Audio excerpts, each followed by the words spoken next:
Max Boot, in his 836-page book titled Reagan, His Life and Legend, says that his is the first definitive biography of the 40th president.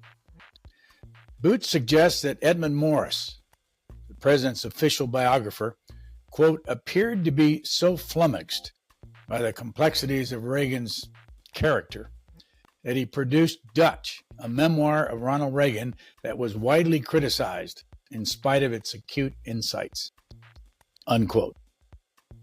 Max Boot also points out in his introduction, I am fortunate that Ronald Reagan's story can now be told as never before because we possess far more archival sources and far more historical perspective.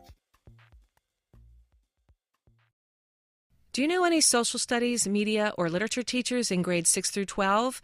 Encourage them to participate in C-SPAN's Student Cam video documentary competition. With the upcoming November election, we're asking young people to address the theme, Your Message to the President. What issue is most important to you or your community? $100,000 in cash prizes will be awarded to students and teachers.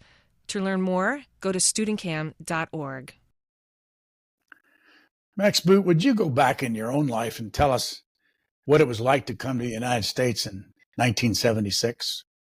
It was a very disorienting experience because I was, 6 years old coming from the Soviet Union with my mother and grandmother. And that was a time when, in the Soviet Union, there was no McDonald's, no consumer goods. So it was like, coming to another world. It was a rapid adjustment. I remember, what a thrill it was to discover, hamburgers and French fries. These were delicacies that were unknown in the Soviet Union at the time. So it was definitely a cultural shock and a major change. But I did not take English as a second language classes. I just kind of was thrown into the deep end of the pool and learned to swim and assimilate. Why did your parents come then?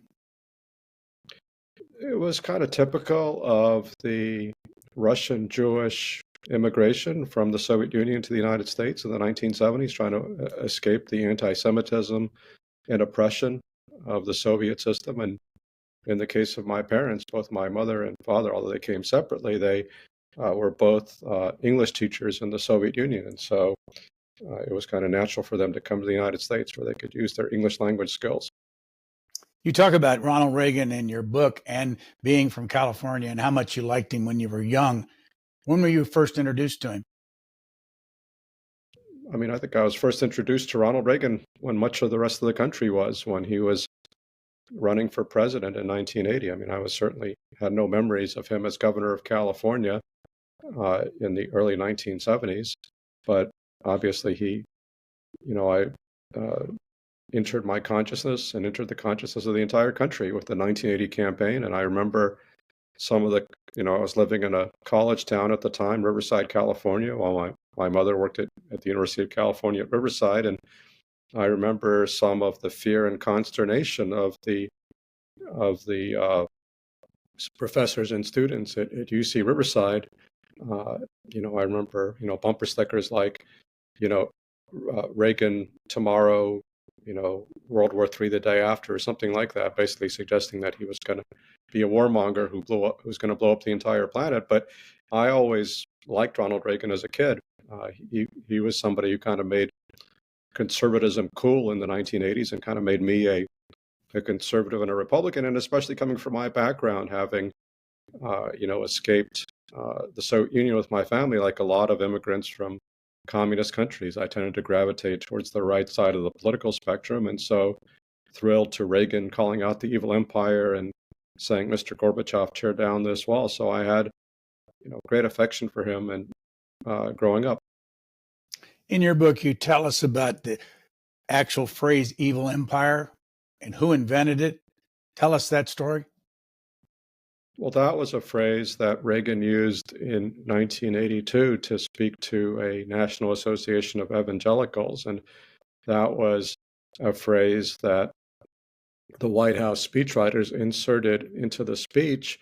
And it was a speech that was not closely vetted by the rest of the national security bureaucracy because it was seen as an address primarily devoted to domestic affairs, talking about abortion and other issues. And so that was some of the aides in the White House, like David Gergen and others, Bud McFarlane, who was then the national security advisor or the deputy national security advisor.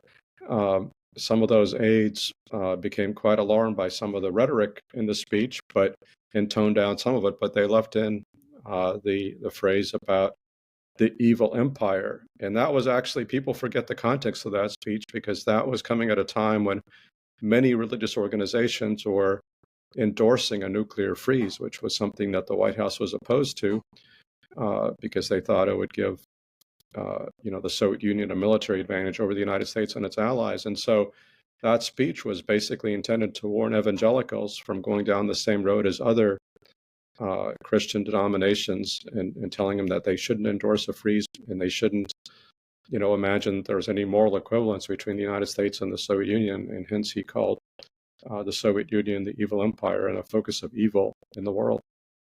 What has been your own feeling about the Soviet Union since you've been in this country and as you've grown up? Well, my feelings about the Soviet Union have not changed since I was a little kid escaping the Soviet Union. I think, Reagan was right to call it an evil empire. You can debate the prudence of that phrase and whether it achieved anything diplomatically, and there was some cost and blowback associated with it. But just as an analysis of the issue, I think it was still accurate and remains accurate to this day. And I used to joke, Brian, that I was born in a country that no longer exists, and I'm very dismayed to see that the country in which I was born seems to have been recreated by Vladimir Putin, and he is, of course, the longest reigning Russian leader since Joseph Stalin, and he has really taken a country that was becoming a democracy in the 1990s and turned it into a full-blown dictatorship, much like the Soviet Union. So it's an alarming and dismaying development. And the bottom line is that people in the Soviet Union in Russia today have as few human rights as they did in the Soviet Union when I left there in the 1970s. Back to the evil empire comment. I remember in your book, you talk about meetings that the president was having with Ambassador Dobrynin from Russia, and that they continued during some of these strong things that he was saying. Can you give us some background on that? Well, Reagan was pursuing kind of a dual approach to the Soviet Union, and I don't think that the public was fully aware of this, or the media was fully aware of this when it was happening, because most of the focus was on his hardline statements and actions, including increasing the U.S. defense budget, aiding the Afghan Mujahideen, calling out the quote-unquote evil empire. But at the same time, he also had a strong propensity for peace. He really wanted to reduce the risk of nuclear war, and he tried to reach out to Soviet leaders. So even as he was, castigating the Soviet Union in harsh terms, he was telling Secretary of State George Shultz to continue meetings with the Soviet Foreign Minister Gromyko. He actually met with Anatoly Dobrynin, who was the longtime Soviet ambassador in Washington. He was trying to establish lines of communication, and he even sent a handwritten letter to Leonid Brezhnev, who was the leader of the Soviet Union at the time. But his hopes to talk with and reason with Soviet leaders were dashed, because, as he later said, I wanted to meet a Soviet leader, but they kept dying on me. And so, in his first term, he had to deal with a series of these ailing, elderly apparatchiks, Brezhnev, Andropov, and Chernenko. So he could not get very far with his diplomatic outreach to the Soviet Union. And so U.S. policy became kind of one track, focused on the tough line and ratcheting up pressure. Although even there, he wasn't fully consistent, because he did things like, he did all the things we just discussed to increase pressure on the Soviets. But he also, as one of his first actions in office, lifted the grain embargo that Carter had put on exports of grain to the Soviet Union after the invasion of Afghanistan. So his policy was more complicated and more mixed, I think, than people realize now or realized at the time. You say that you started this book in 2013. Go back before that, and when did you think you were going to take on this task? Because you got a big book here that must have taken a lot of your time. It did. It was a monumental task. I mean, it was really in 2013, and that was, when I finished a previous book, and I was, thinking about what my next project would be, and I actually signed a 2-book deal. One was for a book on Edward Lansdale and the American tragedy in Vietnam, which ultimately came out in 2018, and was a Pulitzer finalist and did very well. And then the second book was this Reagan biography, and so I worked on them really at the same time up until 2018 when I switched full time to the Reagan book. And it was, it was a daunting undertaking, but I felt like it was a valuable one because there had been a lot of books written about Ronald Reagan, and I'm sure, Brian, you've had many authors who have written books about Ronald Reagan on your program, but I didn't think that there was really a single great biography out there. I didn't think there was something that really provided a comprehensive, definitive, and objective account of Ronald Reagan's life. And I think that was my thought was that is something he deserved because he was such a consequential and important president. So we needed something that really looked at him with objective historical hindsight. And so that's what I set out to do, to produce a book that was neither a hagiography nor a hit job, but rather something that looked at both his strengths and his weaknesses, his achievements as well as his failures. And so I was, very gratified to see recently the New Yorker review of the book, which said that Reagan, his life and legend, aims to be the definitive biography, and it succeeds. So for me, that felt like a mission accomplished moment. I've watched a lot of your interviews since this book came out, and a lot of them have been chronological. And I'm not going to even try to do it. If people want to know the chronological story of Ronald Reagan, they can buy your book. So I'll be jumping around. And one of the things I wanted you to tell the story of, and it first popped up in an excerpt from your book in the Wall Street Journal, tell the story about Rancho del Cielo. Well, that was Ronald Reagan's favorite place in the world, his ranch outside of Santa Barbara, which he bought in the 1970s. And if you really want to understand who Ronald Reagan was, I think you have to go to this ranch and look around. And well, first off, the first thing you see, of course, is that it's a beautiful place with these huge grounds and views out towards the Pacific on a clear day. But when you go into the ranch house, what you see right away is that it's a very modest place. It's hard to believe that somebody who was a Hollywood movie star, somebody who was president of the United States, hard to believe he actually lived in such a modest place, about 1,500 square feet, 4 mica counters. The decor looks like it was scavenged from a flea shop. Certainly no interior designer ever did anything with that place, GE appliances. But this was where Ronald Reagan was really most comfortable in the world. And it was really fascinating for me. In the course, I did a lot of interviews in this book, and one of the most fascinating interviews I did was with a fellow named Dennis LeBlanc, who almost nobody has ever heard of, but actually was one of the people in the world closest to Ronald Reagan when he was president. And Dennis LeBlanc was a former California state police officer who was one of Governor Reagan's bodyguards when he was in office in Sacramento. And then later, along with another fellow cop named Barney Barnett, they basically became ranch hands working with Reagan at the ranch. And they developed this very close bond where, Reagan loved nothing more than to go out and chop wood or do ranch chores with Barney and Dennis. And at the end of the day, they'd all retire to this very modest ranch house where Nancy Reagan's housekeeper would make them a very stingy meal because she was always watching her weight and made sure that everybody else was too. So they would, get up from the table almost as hungry as when they sat down, and then they'd all go into the living room and sit down on the couch and watch Murder, She Wrote together or some other show in the 1980s.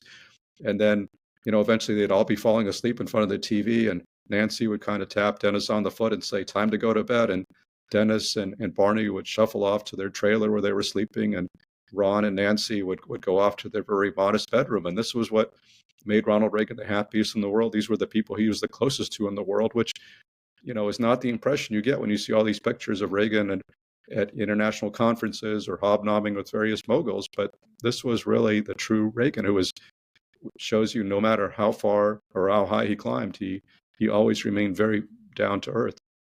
Well, you've been there, and I'd be interested in what you think when you tell us that about 150 people backed him up when he was there, but you never saw them unless he wanted them to see him.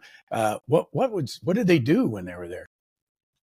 Oh, I mean, obviously, whenever the president moves anywhere, there's a huge entourage that comes with him, and the Secret Service, moves in, and they had like sniper teams roaming the grounds.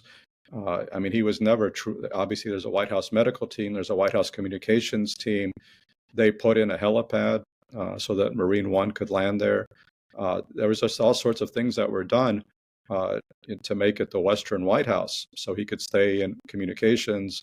He always had to have an aide with the nuclear codes nearby him at all times. So even when he was horseback riding, there'd be a Humvee behind him with the nuclear codes, the White House doctor, Secret Service agents. But Reagan always insisted that whatever they did, it had to be temporary and removable, and so that by the end of his presidency, almost everything was removed, and the ranch was returned to its original form. Who got to be entertained up there during his presidency? Almost no one, because Reagan really treasured his solitude, and Nancy really protected his solitude. They had even their kids almost never came up there. They usually had a Thanksgiving celebration up at the ranch, but that was about it. And very few world leaders. This was a special mark of a special privilege for world leaders to come to the ranch. And Gorbachev came there, Queen Elizabeth II came there, but very few were allowed there because Nancy Reagan understood that her husband, even though he seemed like a very outgoing, friendly, warm person, Ronald Reagan was basically an introvert. As one of his aides told me, he would have made a pretty good hermit. So he was really happy to isolate from the world as much, as a president can isolate from the world and just do his own thing and hang out with Dennis and Barney and not talk politics and kind of just be a regular guy. He didn't want to be, he wanted to escape the White House as much as he could. Of all that you wrote in this book, why did the Wall Street Journal decide to take that story as their excerpt on a Saturday morning edition? I mean, you'd have to ask the Wall Street Journal editors, but I think it was a good story that really illuminated who Ronald Reagan was. I think it was an interesting slice of life that showed the real Reagan.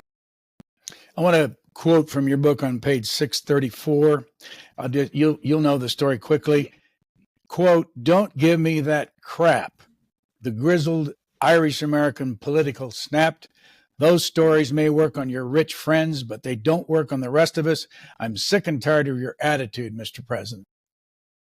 That was Tip O'Neill talking to President Reagan, and that somewhat punctures the myth that Tip O'Neill and Ronald Reagan were bosom buddies and like nothing better to hang out together and drink beer and tell Irish stories. I mean, there was an element of truth to that because certainly Ronald Reagan cultivated Tip O'Neill, and his staff certainly worked with Tip O'Neill's staff, and they got a lot of legislative deals done. But they were not friends in any normal sense of that word, and they were often actually bitter political adversaries. And Tip O'Neill could be very scathing in denouncing Reagan, despite they certainly had some commonality of background with their Irish American ancestry, and they were both kind of gregarious, not especially intellectual guys who liked to swap stories, but they had very different political outlooks because Tip O'Neill still had the New Deal democratic outlook that Ronald Reagan himself had when he was growing up in the 1930s, except of course Reagan pivoted to the right and Tip O'Neill never did. And so Tip O'Neill's view was that Reagan had forgotten his origins and had turned on and had forgotten about how much the government could help the poor in this country, whereas Reagan thought that Tip O'Neill, had a romanticized view of government and didn't realize a lot of the problems that government bureaucracy could cause. So they were coming from fundamentally different spots on the political spectrum, but I think it's a tribute to both of them as practical politicians that they were able to work together and to get big things done. You do a lot on the children of Ronald Reagan and his two wives. This is a quote from your book. This was about Michael Reagan. "My grin was as wide as a caravan when I came before him." This was at his graduation. "My name is Ronald Reagan," Dad said. "What's yours?" I took off my mortarboard. "Remember me?" I said. "I'm your son, Mike." "Oh," said Dad, "I didn't recognize you." Why was that in the book? Well, that's an anecdote that Michael Reagan has told, which I use in the book to illustrate the kind of difficult dynamics in the Reagan family, which were far removed from the family values Reagan that President Reagan often employed. I mean, the funny thing about that anecdote, which I think Michael Reagan first told in his memoir, which came out in the 1980s, when he originally told in his memoir, he used it as an example of how remote his father was, that he didn't even recognize his own son. But later on, Michael Reagan kind of changed the interpretation of that anecdote and claimed that it was just an example of his dad's humor, that he was just pretending not to recognize Michael Reagan, or perhaps perhaps due to Reagan's short-sightedness. You know, he had vision problems. But I mean, whatever the case is, I think there's no doubt that that the family dynamics were very difficult, and almost all of the Reagan children, the one exception being Ron Reagan, but all the other kids wrote memoirs about growing up as Reagans that were just filled with pain and accounts of how they felt neglected by their parents. You end the book, your last couple of sentences. Whether he changed the world for better or worse, or more likely some of both, he undoubtedly left his strong footprints in the sand of the time when Jane Wyman told Nancy Reagan shortly after his death. Where did that quote come from, and why did you decide to end the book that way? That quote came from a letter of condolence that Jane Wyman, Reagan's first wife, wrote to Nancy Reagan, his second wife, shortly after Reagan's death in 2004. And that was something I found at the Reagan Presidential Library in Simi Valley, California. And I just thought it was a very evocative quote that kind of summed up what a consequential figure that Reagan was. So that's why I ended the book there. I would add, by the way, that was very unusual in terms of being a communication between Jane Wyman and Nancy Reagan, because the two women did not really like each other, and Nancy Reagan actually sought to basically erase any mention of Jane Wyman in her husband's life, even though Jane and Ronald Reagan had two kids together, Maureen and Michael. But for example, in Reagan's ghost-written post-presidential memoir, in the initial draft, there was absolutely no mention whatsoever of Jane Wyman. And the publishers came back to Reagan and said, you know, Mr. President, you really need to at least mention your first wife with whom you had these two children. And so very reluctantly, Reagan agreed to have a sentence inserted mentioning Jane Wyman, but Nancy Reagan generally tried to write her out of the story. But I think they came together in grief after Reagan's passing. What about the children? Give us something on each one of them. Maureen, who was born to Jane Wyman? Yes, Maureen died, tragically young of brain cancer, more than, even before her dad died, and a few years before her dad died in 2004. She was somebody who was very active in Republican politics, ran for the Senate in California in 1982, and did very badly, did not win a Republican primary, but she was a very active Republican, had bad relations with Nancy Reagan for most of her life, but they kind of patched up their relationship when the Reagans were in the White House, and Maureen spent a lot of time living in the White House and went to Africa as a special presidential envoy. So that was Maureen Reagan. Why did Ronald Reagan marry Jane Wyman? When was it? How long was the marriage? They were married in, I think it was 1940, 1941. That was really Jane Wyman's initiative. I mean, this is actually one of the fascinating things about Reagan, is that he could be very decisive sometimes in office, but in his personal life, he was very reluctant to make decisions and to both commit or to leave a relationship. And Jane Wyman and Ronald Reagan were both actors in the Warner Brothers studio, and that's where they met. And they even acted in a movie together called Brother Rat. That was really their meeting. And then Jane Wyman, fell in love with Reagan, wanted to marry him, but he was very reluctant to get married. So she undertook like a a campaign of several years to get him to ask her to marry him, and they finally did. And then, Ronald Reagan thought that he and Jane had an idyllic marriage, so he was shocked in 1947, 1948, when the marriage fell apart, and Jane announced that she wanted a divorce, which really came out of the blue for him and sent him into a tailspin. Why did they adopt Michael? Well, they had Maureen as Jane's natural child, and I think Maureen wanted a brother, Ronald Reagan wanted a brother, but Jane didn't want to become pregnant again, and she was really focused on her career because she was having great success as an actress in Hollywood, and so they decided to adopt a newborn baby who was born out of wedlock, and that child became Michael Reagan. And then why did Nancy Reagan and Michael Reagan not get along? Oh, well, I think that goes back to Nancy's hostility to Jane Wyman, and she kind of extended that to Jane's kids, Maureen and Michael. Nancy also, by the way, had very difficult relations with her own natural child, Patty Davis, but she definitely had very distant relationships with Maureen and Michael, and Michael in particular wrote later in the 1980s wrote a memoir called "On the Outside Looking In" because he felt like he was always on the outside of Nancy and Ronald Reagan's family, that he was not truly accepted within that nuclear family. How hard was it to bring them all together for the funeral?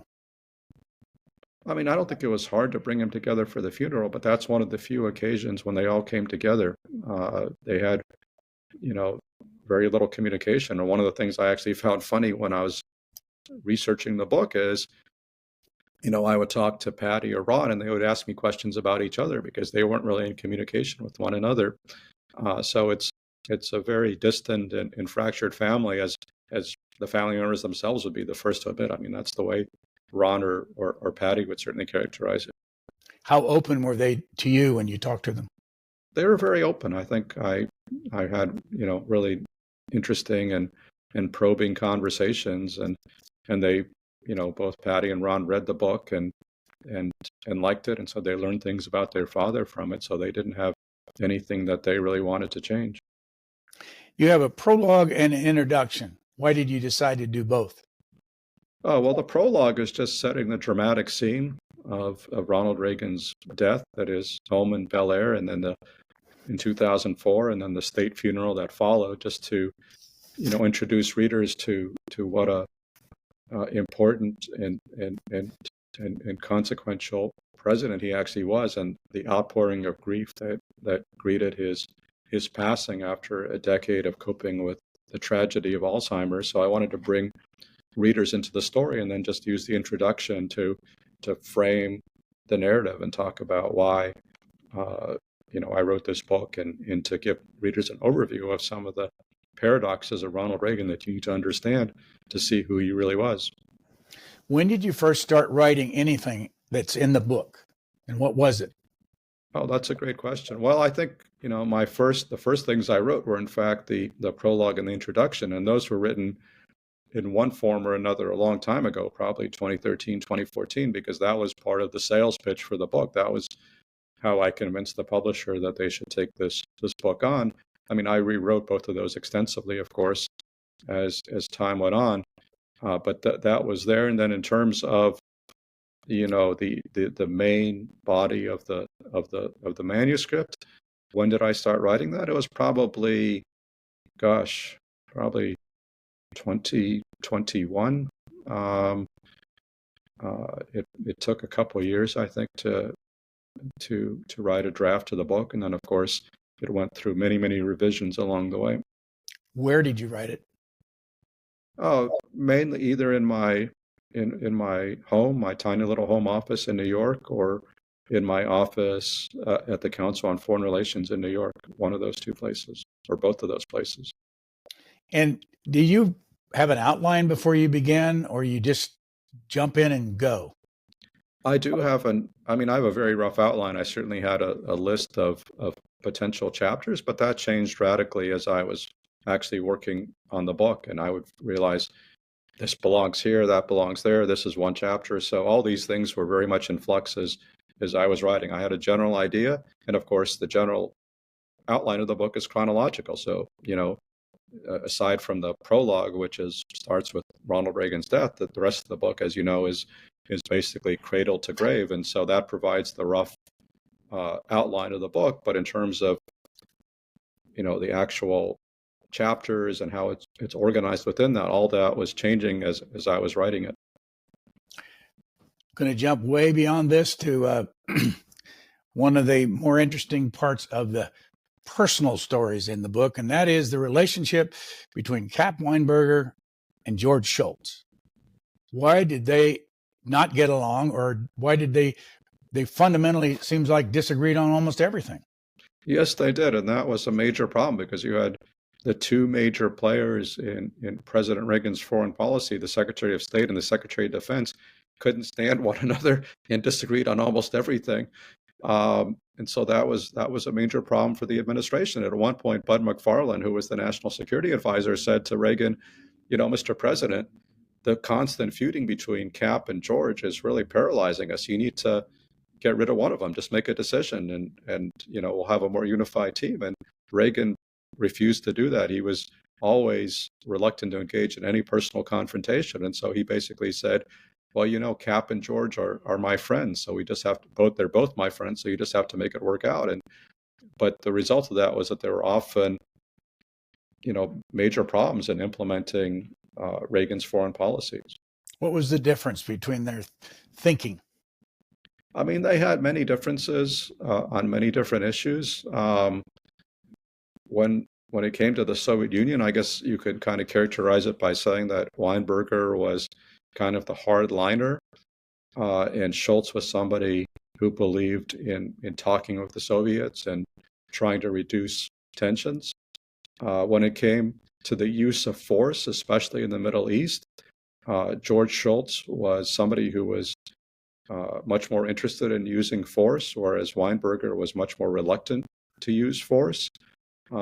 Those were, I think, the two big areas of difference, but they just had a lot of personality conflicts, and occasionally they came together. I mean, they both thought the policy that led to the Iran-Contra affair of selling weapons to the Iranians to try to win the release of American hostages, they both thought that was a crazy policy, but that was one of the few times when they were united. And ironically, in that instance, Ronald Reagan didn't listen to either of them. What's the inside story of the Iran-Contra? Well, the Iran-Contra affair, I think, was really caused because Ronald Reagan had a soft spot for the hostages, and he met with their families. These were Americans who were seized in Beirut by what is now known as Hezbollah, this Iranian-backed militant organization. And so he really wanted to get them out. And Bud McFarlane, who was his national security advisor at the time, thought that he could pull off a kind of Nixon to China move. He thought that he could mastermind a rapprochement between the United States and Iran.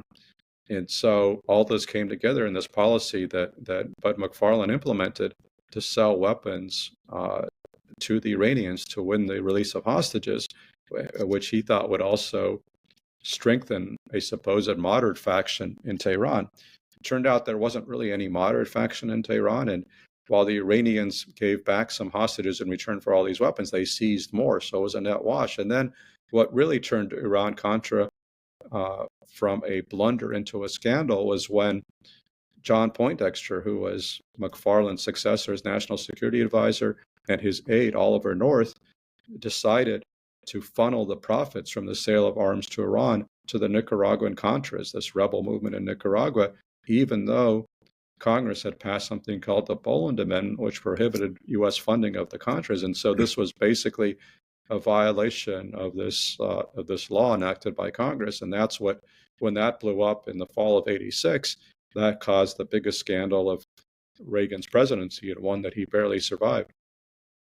How much do you think he knew about it? Well, this was what allowed him to survive. In a way, you could argue that Ronald Reagan's inattention to detail and his very hands-off management style got the administration into the Iran-Contra scandal in the first place, but it also got him out of it because while, when he claimed that he didn't know about the diversion of funds to the Contras, that was actually pretty credible. I mean, if it had been somebody like Richard Nixon, nobody would have believed it if he'd said he had known because he was such a micromanager who was on top of everything. But Ronald Reagan was widely seen to be pretty disengaged from the nuts and bolts of government. And so when he said he didn't know what was going on, people believed that. And that's really what saved him from impeachment. You tell the story about Al Haig being fired. What was the source of that, and why was he fired, and who fired him? That was one of the few instances where Ronald Reagan ever fired anybody. He really hated personal confrontation, really hated to fire anybody, but Al Haig really got under his skin. And that was a terrible choice as Secretary of State, which he actually chose Haig at the recommendation of Richard Nixon. But Haig turned out to be very thin-skinned, very insecure. He insisted that he was the vicar of foreign policy. He thought that he was in charge of all foreign policy. And so he got furious when the National Security Council did things on their own without necessarily clearing it with him first. And he got into a major feud with the White House staff, including Jim Baker, the White House Chief of Staff, Mike Deaver, the Deputy Chief of Staff. And so they were at daggers drawn with Al Haig. And Haig really annoyed Ronald Reagan. And Ronald Reagan was very hard to annoy because he had a very good nature. And it was very hard to rile him up. But Al Haig annoyed him because he was so egomaniacal, so territorial, so easy to take offense, and so insistent that he be in charge of everything that finally, he drove Reagan too far in the summer of 1982. And Reagan finally called him into his office and gave him a sheet of paper which said, I, Al Haig, am resigning the office of Secretary of State. And this was the first that Haig had any intimation that he was about to be fired. And he was furious, but he had obviously no choice but to go. And that was how George Shultz became Secretary of State and became a much more successful, in fact, one of the most successful secretaries of state in U.S. history. He replaced Al Haig. Near the end of the book, you have a couple of quotes I want to read. One from Peggy Noonan. The battle for the mind of Ronald Reagan was like the trench warfare of World War I. Never have so many fought so hard for such barren terrain. Yeah, I mean, that's a corrective to some of the mythologizing which goes on around Ronald Reagan. I mean, it's funny because there are kind of two extremes in viewing Reagan. There was the kind of the attitude that he was an amiable dunce, which was what Clark Clifford called him when he was taking over in 91. But then there's kind of the other extreme because his presidency was widely seen as being pretty successful. So now there's a tendency to, by some hagiographers, to celebrate him as this kind of Machiavellian mastermind who was on top of everything that was going on. And, that was Peggy Noonan is somebody who was a Reagan speechwriter and very supportive of Ronald Reagan. But I mean, she recognized when she dealt with him some of his intellectual limitations, that he was, kind of a big picture guy, and he had some big ideas in his head, like communism was bad, high taxes were bad, the missile defense against nuclear missiles was good, but he often, showed a lack of curiosity about details or about information that contradicted his beliefs, and often frustrated his aides who wished that he could engage more in kind of the details and the nitty-gritty of policy, and that was just not what he was about.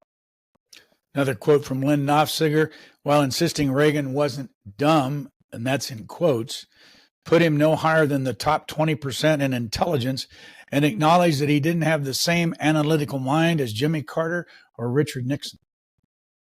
Yeah, no, I mean, I think it's hard to argue with that again, because this is Lynn Nofziger, who was a Reaganite going back to the governor's office in the 1960s, somebody who was, a great Reagan supporter and fairly close to him at one point.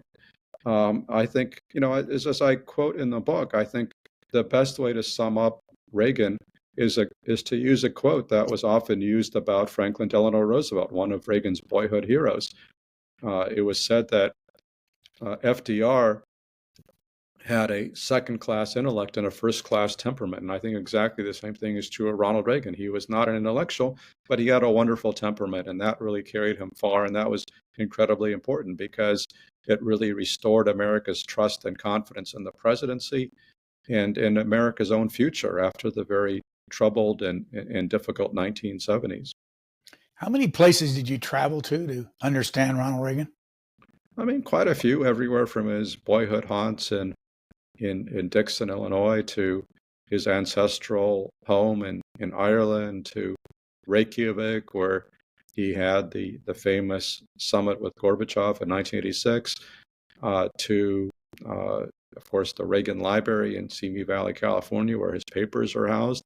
But as I said, as we were discussing earlier, I think the place that really tells you more than any other about Reagan is really his ranch outside of Santa Barbara. So other than the ranch, which of your stops made the biggest impression on you? I think it was probably Tampico and Dixon. Tampico was where he was born in 1911. Dixon was where he grew up and went to high school in the 1920s. And these are Illinois. In Illinois, yeah. Small town, Illinois. I mean, Tampico is really a small town. It's like a one-horse town. Population, I don't know, 1,000, 1,500, something like that. Dixon is a little bit bigger. It's like population like 20,000 or something like that.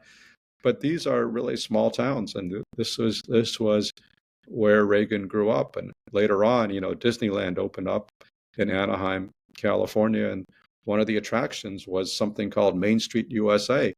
But Ronald Reagan grew up on the actual Main Street USA, the one that actually existed in the early 20th century. And even going to Tampico and Dixon is kind of, although they're modern in some ways, it's also kind of a throwback to that world, which is almost hard to imagine, that where, there were still horse-drawn carriages in the streets and electricity was still a new innovation. Very few people had telephones. The federal government was minuscule. There was no social welfare state, no Social Security, no Medicare, no Medicaid. When Reagan was born, there was not even a federal income tax. So he was really a survivor of a different era of American history, and yet he presided in the age of nuclear weapons and jet airplanes. It was just so much change that he saw over the course of his long life. In your book, you cite on many occasions when you're starting to talk about Russia and Gorbachev, Svetlana Savrankaya, if I pronounce it correctly, and Tom Blanton, from a book that they wrote about Reagan and Gorbachev. Tell us why you cited that, and do you know them? I think I met Svetlana.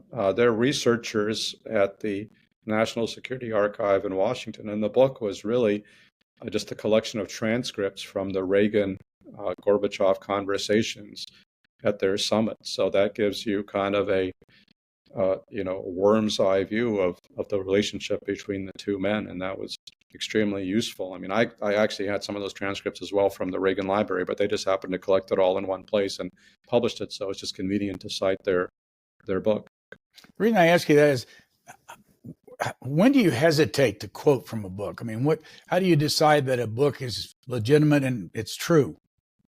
Well, in this case, there is no doubt. I mean, these are official transcripts prepared by the U.S. and Soviet governments, so they're undoubtedly true. They're what Gorbachev and Reagan really said. I mean, obviously, there are a lot of books written about Reagan that you have to be more skeptical of.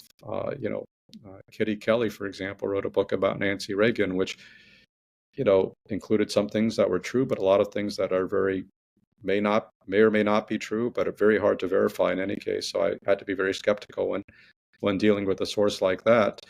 But you just have to use you have to use my experience as a historian and journalist to assess sources. And sometimes you have to wind up quoting things where you have to say, there's some doubts about the reliability of this, or somebody else had a different story. But sometimes, you can't always 100% know exactly what happened. So sometimes you have to quote conflicting accounts and just say, the reader has to make up their own mind. But generally, you can figure it out. Even though I want to go to Gorbachev soon, I can't I can't leave it without asking you a non sequitur, and that is, why did you put the story about Piper? What was her last name? Laurie? No, Piper Laurie. Piper Laurie in the book, and you did talk to her before she died. Who was she, and why was that story relevant to the book? I mean, Piper Laurie was a leading Hollywood actress in the 1960s. She starred in The Hustler, among other movies, and her very first movie was with Ronald Reagan, where he actually played her father.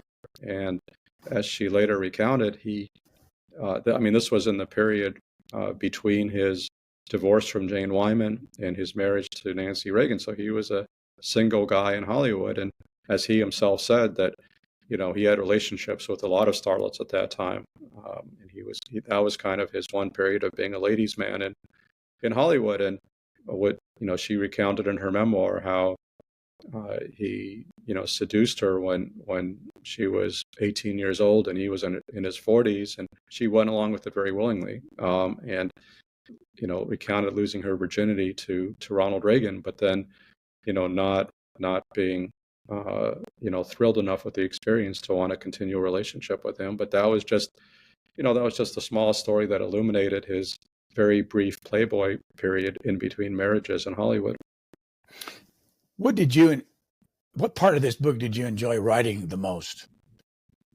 That's a great question. I think I might have enjoyed writing the Hollywood part the most, because I've always been a movie fan, and so it's just fascinating to kind of peek behind the curtain in the Hollywood of the 30s, 40s, and 50s, and to see Reagan in that milieu. And it really made me have to understand the studio system, how Warner Brothers worked, then the decline of the studio system in the late 40s, and the coming of television and all of that stuff. It was just fascinating, and to read about Reagan's relationship with other stars, Errol Flynn, and other folks that he acted in, these legendary names. That was kind of fun to chronicle. What source was the most helpful? In terms of the Hollywood period, you mean? Yes. Probably Reagan's files in the Warner Brothers archive at USC, both the Reagan and Jane Wyman files. But they also there was also a Reagan memoir that he wrote in 1965 that was pretty helpful. And also another hugely helpful source, by the way, was movie fan magazines, which is not something I expected, but the movie fan magazines covered Reagan and Jane Wyman pretty closely, and so they often had fascinating insights into what they were doing and their personal relations with one another. Now, this is probably a strange way to begin the discussion about Mikhail Gorbachev, but I want to read you a joke that you have in the book that he told to Gorbachev when they were meeting, and get your reaction to this. And it's an anti-Soviet joke. An American professor takes a taxi to the airport on his way to the Soviet Union, and the taxi driver tells him he's trying to make money to finish his education. When the professor asks what he wants to be, he replies, "I haven't decided yet." On arriving in the Soviet Union, the professor has a similar conversation with a Russian taxi driver. When asked what he wants to be, the Russian replies, "They haven't told me yet." Yeah, that was a joke that Reagan told to Gorbachev at the White House in '87 when they were meeting for a summit to sign the INF Treaty, abolishing intermediate-range nuclear weapons. And the joke fell completely flat with Gorbachev and mortified Reagan's aides like National Security Advisor Colin Powell, because at that point, by '87, Reagan and Gorbachev were working closely together to help to end the Cold War, reduce nuclear weapons, and to reform the Soviet Union. So it seemed like a pretty inappropriate joke, but it was one that Reagan had been telling for years, and he kind of trotted out without thinking about what the impact would be on the Soviet leader that he was meeting with. What did you find that surprised you about that relationship? The Gorbachev-Reagan relationship? Yes. I think, it was surprising that the relationship existed at all, because, Reagan's reputation was that he was this anti-communist hardliner, which he had certainly been going back to the 1940s. In the 1970s, he was a foe of détente with the Soviet Union.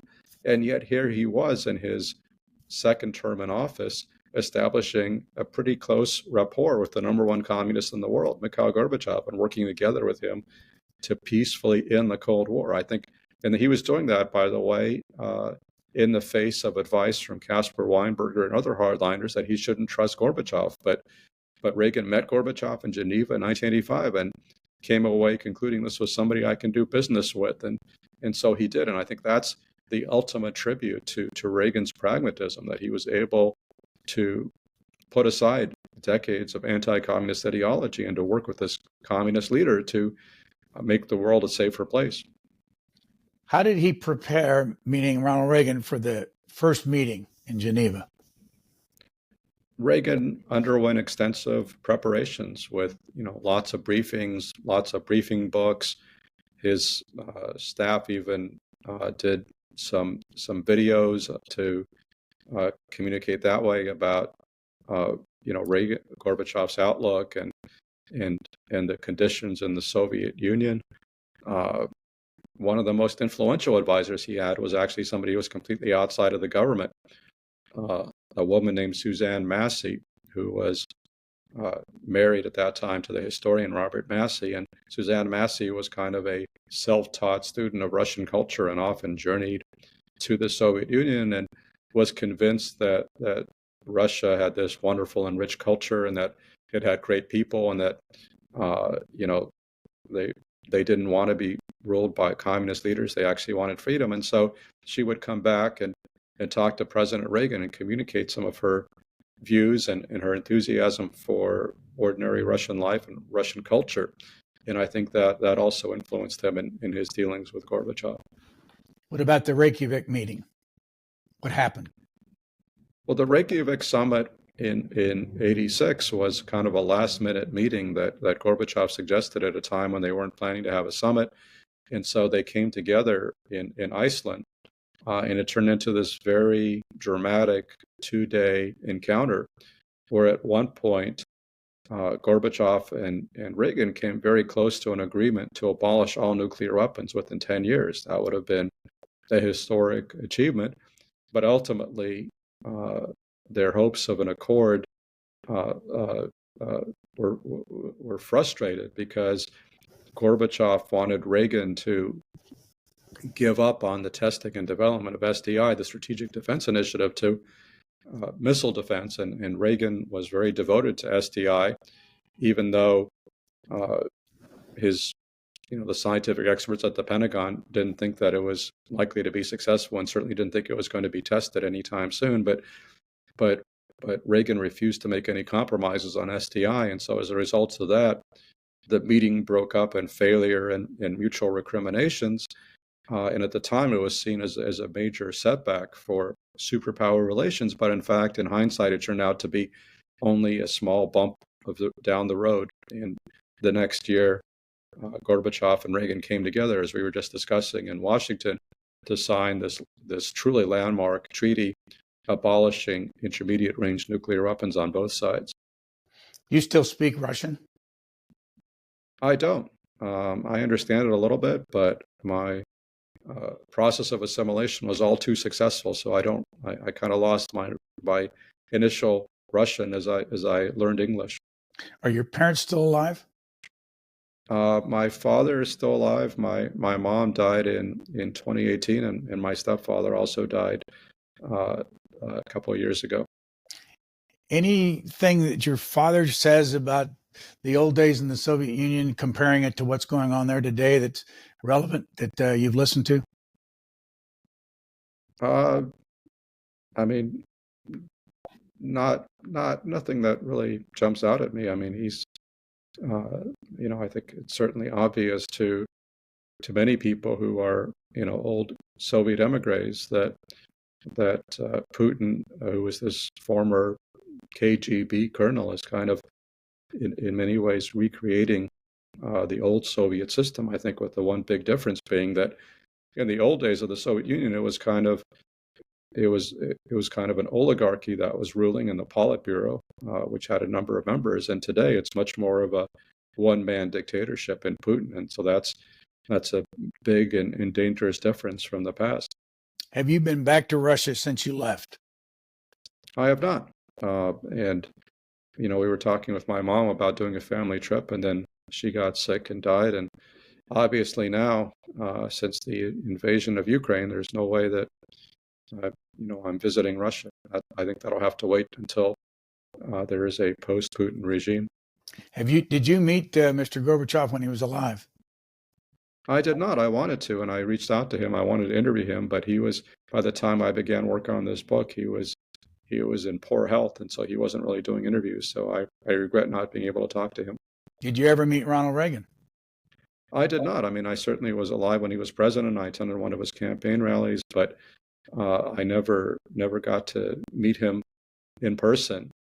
So I'm kind of in the same position as a lot of presidential historians writing about past presidents who they never got to meet. But I think I was lucky enough that I was able to meet with and talk with a lot of people who knew Reagan very well, some of whom are still alive, some of whom aren't. And so they provided me with invaluable perspective on the 40th president. In your introduction, you take on the great mystery of Edmund Morris. You mention it. You talk about the fact that his book was highly critical. People were critics of his book. What do you think happened to him? And he, unlike you, as you know, for 4 years, got 30 minutes a month in Ronald Reagan's presence, and he couldn't figure him out. Yeah, I like to joke that my big advantage over Edmund was I never had to interview Ronald Reagan. And I think Edmund found that, and I talked to him, he's dead now, but I talked to him when I was starting this book. And I think one of Edmund's great frustrations was that Ronald Reagan was not a very self-reflective person. And so he felt like in his interviews, he was kind of banging his head on a wall because he wanted Reagan to reflect on his life or to share memories that he hadn't shared with others. And instead, he kind of got the same stock of old anecdotes and jokes and stories. And I think he was very frustrated that Reagan was not that interesting to talk to, or at least he didn't think that Reagan was that interesting to talk to. And then, so he reacted to it. And I think also part of the problem with Edmund, frankly, was that he was not that interested in U.S. politics or policy. And he was primarily all about personality. And he didn't find Reagan to be as interesting a personality as Teddy Roosevelt, who was the subject of his other great biographical series. So I think he was ultimately very frustrated in trying to understand Reagan. Wasn't that interested in Reagan's policies or the grand story of American politics, and wrote this bizarre book that came out in the 1990s in which he inserted himself as a fictional character in Reagan's life, complete with fictional footnotes. So it was a huge disappointment, I think, to Nancy Reagan and to everybody else who had arranged for this unparalleled access for Edmund to the White House as the official biographer. I just posit this. When Edmund Morris was writing his book, it was quite dramatic. I remember the New York Times used to put it on the front page, "Is he done? Is he done? Is he done?" And in your case, no one paid much attention to the fact you were doing this book. And so there was no great expectation. And here you are. I hope you're having success with the book, but it's a different book. And as you say, it's a definitive biography. Do you think the pressure on Edmund Morris had anything to do with why he ended up doing the fictional character? Yes, absolutely. There was massive pressure on Edmund. And I think he was also, he was writing too soon in a way. He was writing in the 1990s, just a few years after Reagan left office. And, it usually takes decades to really understand where a president fits into the grand narrative of American history. And he was really writing too soon to do that. And the pressure on him was too great. It's really impossible, I think, to produce a definitive account of any presidency just, a handful of years after the president leaves office. And so he was sort of facing impossible pressure and I think kind of buckled under the strain, whereas you're absolutely right. The world was not necessarily holding its breath waiting for me to finish this book, but I've been very cheered by the reaction since it came out, which just absolutely glowing reviews in the New York Times, Washington Post, New Yorker, the Sunday Times of London, and many other publications. So, it's been wonderful to see how well received it is after a decade of work. There's a lot of praise for Reagan. There's a lot of criticism of Reagan. So to finish this up, give us a list of the things he did well and the things you don't think he did well. Okay. This is gonna be a long answer. It's okay. let me start with the things he didn't do well. Well, I mean, I guess I'll put it this way. I think he was a great leader, but a poor manager. And he inspired the nation, but he did not do a great job of actually running the federal government. So he was, very dependent on his aides. And when he had good aides, good things happened. When he had bad aides, bad things happened. And, for example, he had a successful first term in part because he picked Jim Baker as White House Chief of Staff, and Baker was one of the most effective White House Chiefs of Staff in history.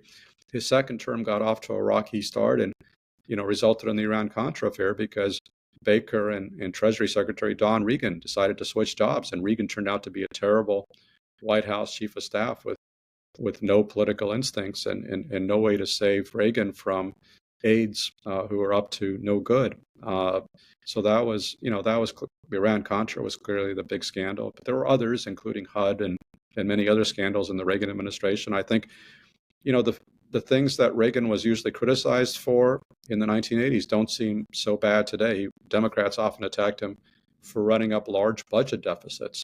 And that was certainly a disappointment of his as well. But in hindsight, the budget deficit now is much larger than it was in the 1980s, and we've still survived. But there are other things that loom large now. For example, the fact that he basically ignored the AIDS pandemic in the 1980s. Tens of thousands of Americans were dying, and he didn't really speak about AIDS until 1987 and never really provided presidential leadership in addressing this health crisis. So that's something that I think counts against him.